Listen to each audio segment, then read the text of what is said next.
Hello, crafty cuties. Welcome back to Paper Terrace. If you're new, my name is Jessica. Today we are going to make a chunky tassel charm for this French document journal.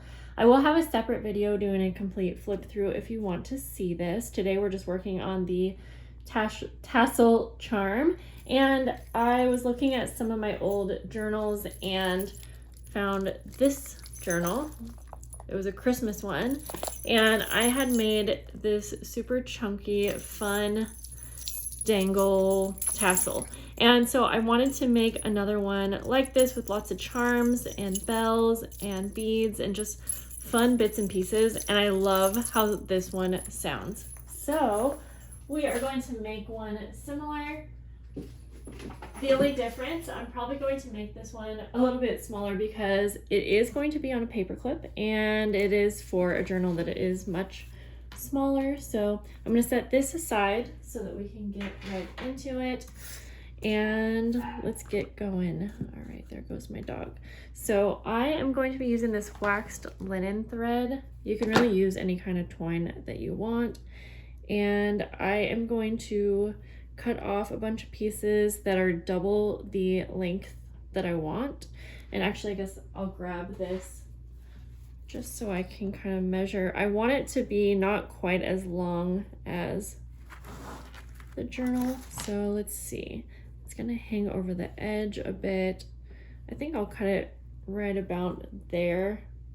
I know you can't see that entire thing. I do have you zoomed in a bit just so you can see the detailed bits of this. Okay, now that I have the length I need, I am going to go ahead and just use this one to measure a bunch of these out. And I am, as usual, I'm at a very weird angle, so you might not be able to see some of this part, but you're not missing out. Now this part is totally up to you how many strings you're going to have. Let's see, I'm kind of thinking for this size journal probably only 5, and we're doing double the length, so we're folding it over, so that would actually be 10. We're not going to fill each one up either, you'll see. I'm going to kind of spread everything out. Okay, yeah, I think 5. I could always probably add more if I change my mind. Okay, so let's move all of this out of the way here. So now what we're going to do, so you can see I took double the length and I'm gonna fold it right in the middle. I hope that makes sense. So then we're going to take this part up here where we have our loop, and we're going to put it through the top of our safety pin or our paper clip. This is like a regular size sturdy paper clip, and you want to make sure to do it at the actual top of the paper clip, so not the side where you have the second smaller loop. It's going to be at this end. I'm just going to slip that through, and then through the center here you'll just go ahead and pull the tails all the way through. Okay, so then you also want to keep in mind that when we do slip this on a journal page, and at the end I'll show you how it slips on, you're gonna want a little bit of room for this to, like, for this part to kind of fold over the journal. So you won't want to add any beads probably to about an inch or so of the way down. So now I'm just going to kind of take that measurement and tie some little knots just so the beads will not go up into that area. And this part, it doesn't have to be exact, so if each one's a little bit different, that's actually totally fine. But I'm going to go through and just tie little knot. I know this is a little tedious, but I wanted to take you through the entire routine here of making one of these.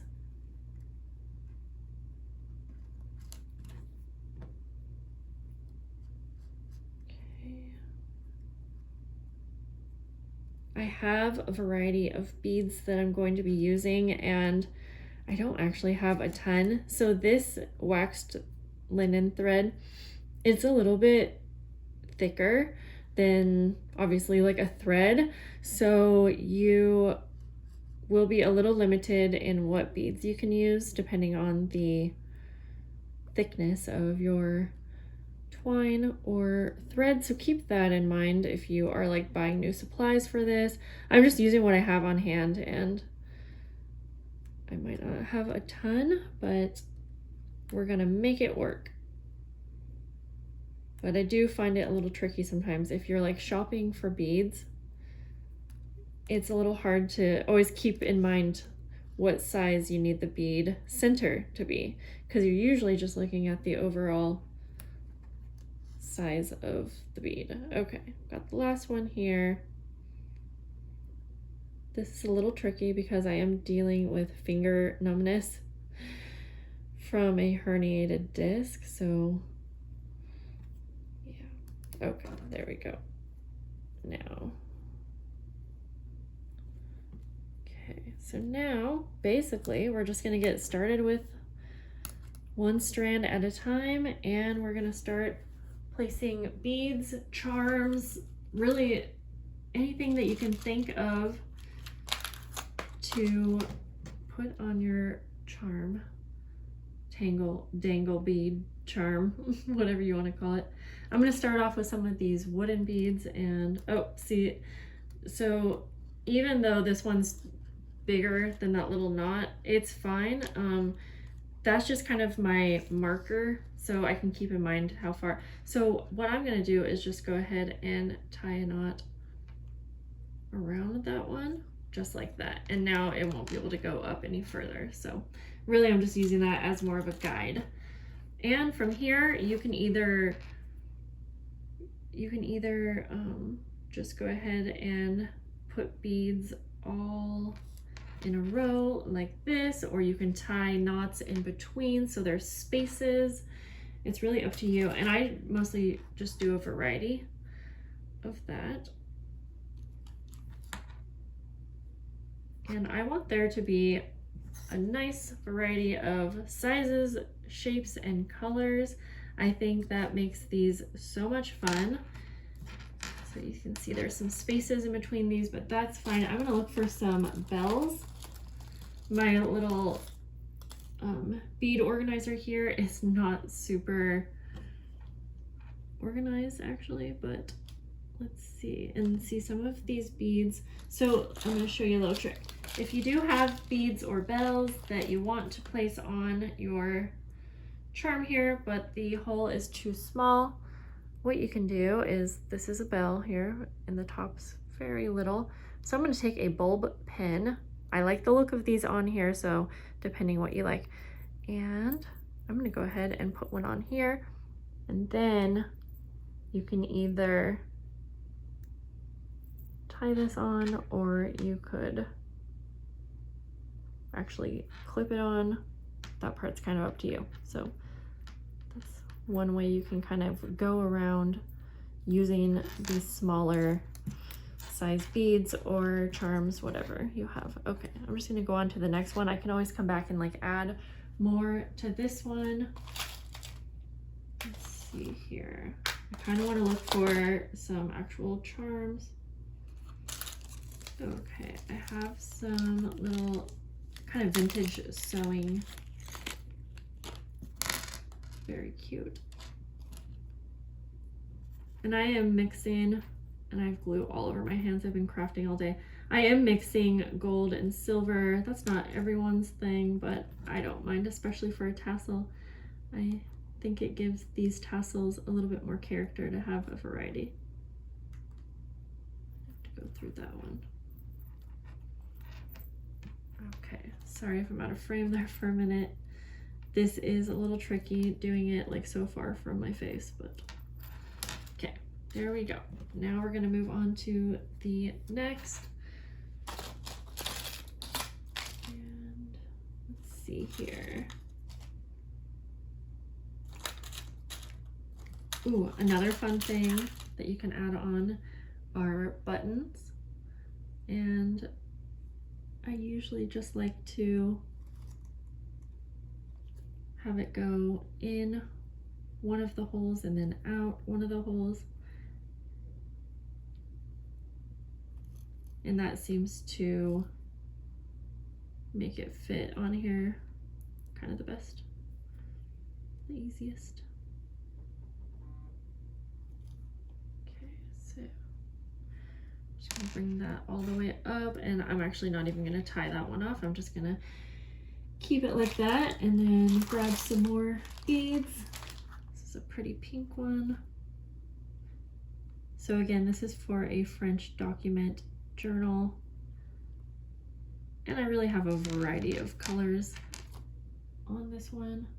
So I think for this strand, I'm just going to keep placing the beads. Oh, that's kind of big. I'm not sure if I want to use that on here. And I'm not going to tie anything in between. And that is going to give a lot more movement to the beads.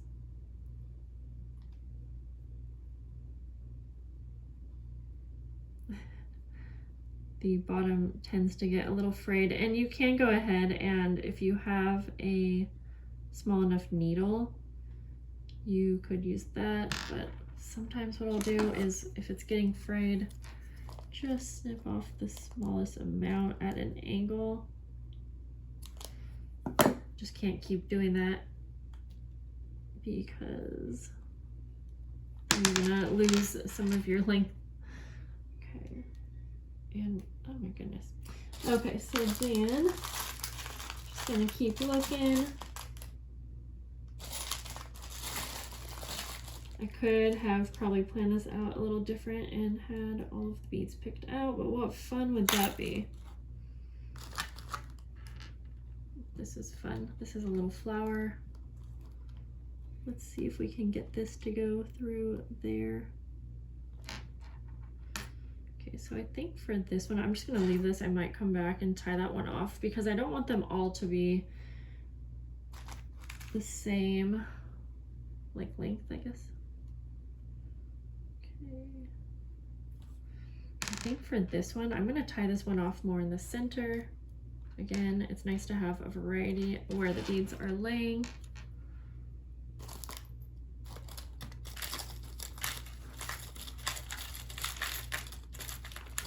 This is cute. It's like a spool of yarn, I guess you could say. So I'm gonna leave that one too. Because again, whoops, sorry, didn't mean to bonk you. Because again, this is for a smaller journal, so I don't want this to be too heavy, but this can be a really fun thing to make for a larger, like hardcover journal when you can just go crazy. Okay, I have a bunch of these beads that I got from Boho Needs, and I think these ones might fit on here. Okay, so let's try. Yeah, these are fun. These are kind of like velvety kind of texture.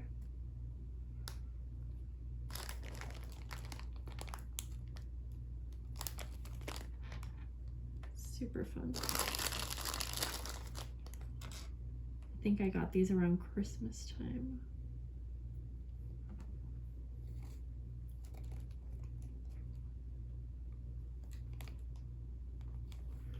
Okay, then I'm gonna put this little sewing charm, and I am gonna tie this one down towards the end, and then I'm just gonna let those ones kind of dangle around. And I know I have a couple here that are not tied off, but I think we're okay. Okay, back to this part. Let's see if I can, you know, there probably are some tips and tricks for ways that you can get this not to fray. I'm guessing you could probably put a little dab of glue at the end and let that dry. That's actually probably a good idea. Way to go, Jessica, way to go. Ooh, these are fun. We'll set those aside. I might come back to those. a little charm. Oh, I think I'm gonna do another button right here.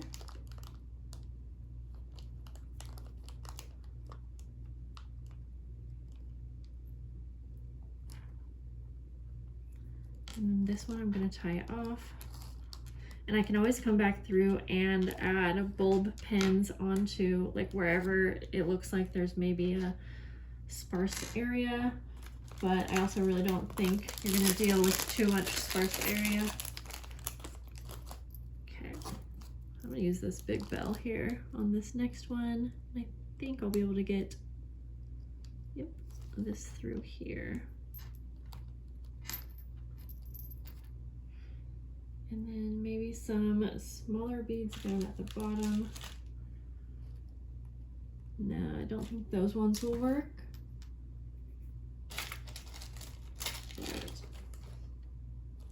these wooden ones that I have seem to be pretty darn good at fitting on.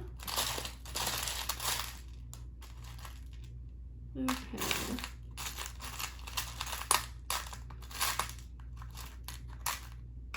You could get very creative with this, I think, and think of all kinds of things that you could put on here. Okay, I think I'm going to tie this one off.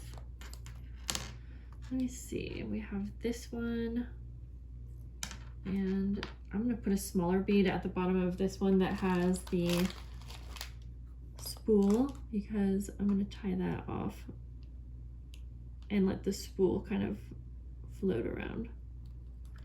Oh, come on, I can feel you coming through. Nope, not happening. That's okay.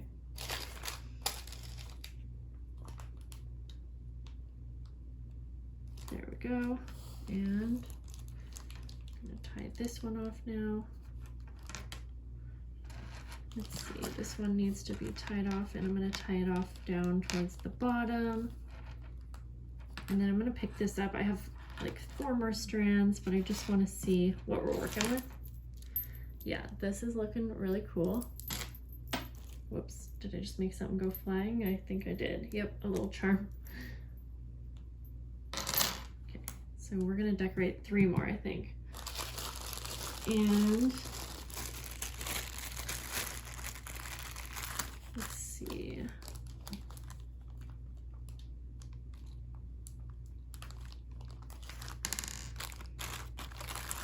See if I can get some of these smaller beads on here. It's like some of the smaller beads have a larger center, but some of them don't.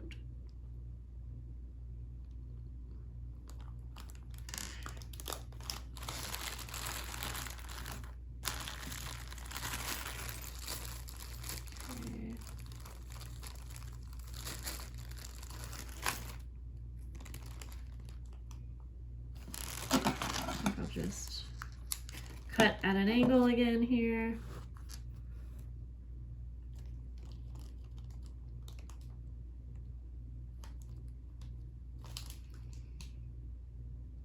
Let's see if we can get this one on. Oh, not gonna work.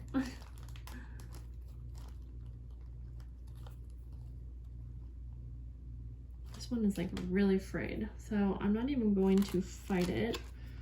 We're just gonna use this one for, I think it'll fit on the charm. Are you kidding me? Whoa, things are flying. I really like this method too because you don't need any tools. It's simple, and it's honestly a project that you could sit down, you know, by the TV and do. It would be a really good TV type project, I think.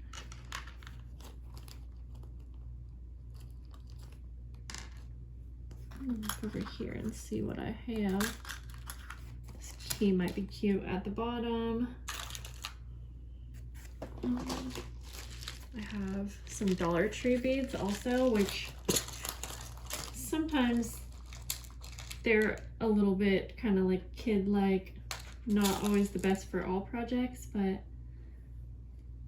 sometimes they are just right.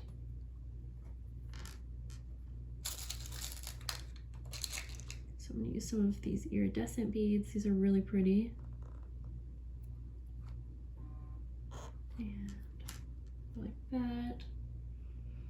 Let's see if we can find, oh, I also have a bunch of, that's right, these gold like beads and charms. They do have a smaller center on most of them though. And I did get these from Boho Needs also. So I forgot that I had these ones, but that's okay. We'll add a few now. Maybe.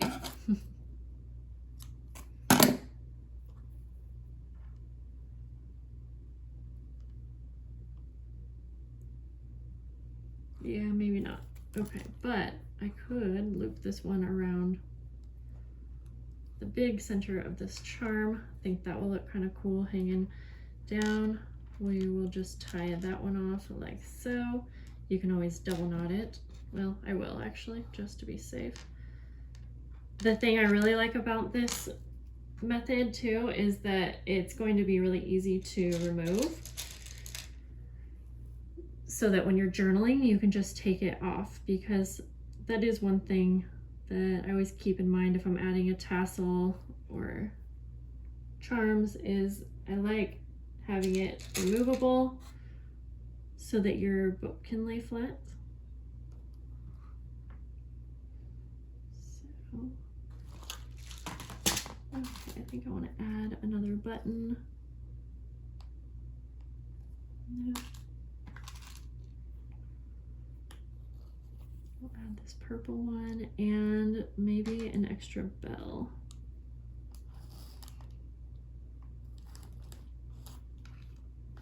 Just gonna let that one hang like that, an extra bell. And I really like how the bells sound on these, but I might be running low on bells, so let's come over here. Nope, we have a nice big one. And the big ones actually work really great for this. Let's see if I can get this under the big one here.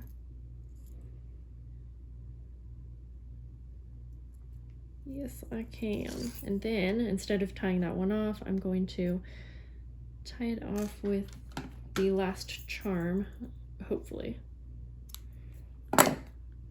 And I gotta say, I am at such a weird angle, so this would be probably a little easier if I was close to my face. Okay. There we go. Awesome. Yes, love it. Now let's place it on the journal so that we can see.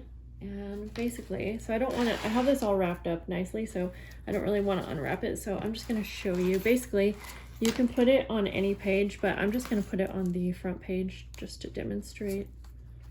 You can put it on any of the pages on the inside though.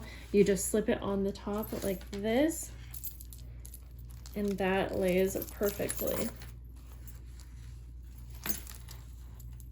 Yeah, so I hope that you guys enjoyed this little tutorial and crafting along with me.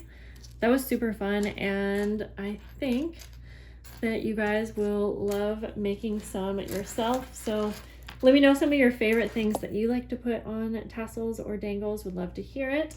And I'll see you guys soon. Bye guys.